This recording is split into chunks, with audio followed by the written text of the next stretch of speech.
ভারতের নিরাপত্তা ও স্পর্শকাতর ইস্যু মাথায় রেখেই তিস্তা মহাপরিকল্পনা বাস্তবায়ন করবে সরকার। তবে এই প্রকল্পে চীনের আর্থিক ও কারিগরি সহায়তা নেওয়া হবে কিনা সেই সিদ্ধান্ত এখনো হয়নি বলে জানিয়েছেন প্রধানমন্ত্রীর তথ্য উপদেষ্টা।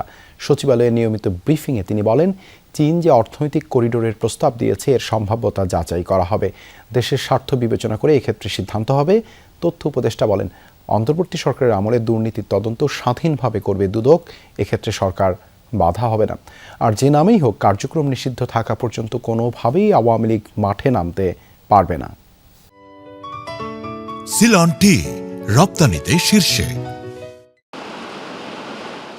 ভরা মৌসুমে বন্যা আর শুকনো মৌসুমে খরায় হাহাকার তিস্তা পাড়ের মানুষের। এই অবস্থায় ভারতের সাথে বহুকাঙ্ক্ষিত তিস্তা চুক্তিও হচ্ছে না। বিকল্প হিসেবে চীনের কাছ থেকে আসে তিস্তা মহাপরিকল্পনার প্রস্তাব। গণ অভ্যুত্থানে ক্ষমতাচ্যুত আওয়ামী লীগ সরকার এ নিয়ে প্রথমে এগুলেও ভারতের বিরোধিতায় থেমে যায়।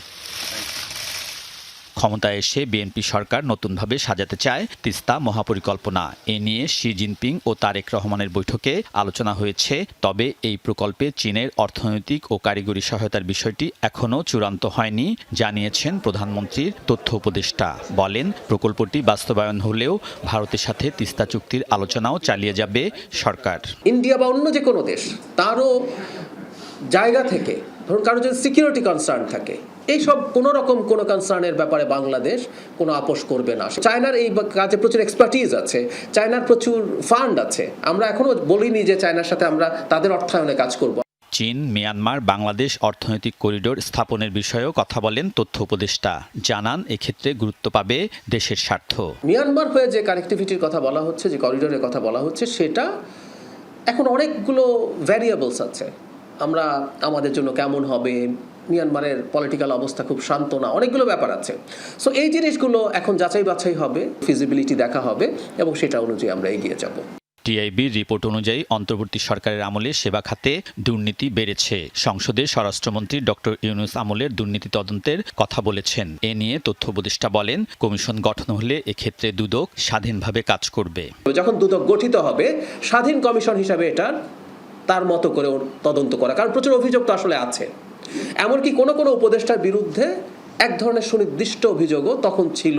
দুদক তখন কিছু কাজ করারও চেষ্টা করেছে। স্থানীয় সরকার নির্বাচন ঘিরে আওয়ামী লীগের সংগঠিত হওয়া প্রসঙ্গে তথ্য উপদেষ্টা বলেন, স্থানীয় নির্বাচন দলীয় না। আওয়ামী লীগের কর্মসূচি যতদিন নিষিদ্ধ আছে ততদিন সে যে নামেই হোক না কেন, রিফাইন্ড হোক বা অন্য কোনো নতুন আওয়ামী লীগ, তৃণমূল আওয়ামী লীগ, যাই বলি না কেন, আওয়ামী লীগ নামে সে কোনো কর্মসূচি পালন করতে পারবে না।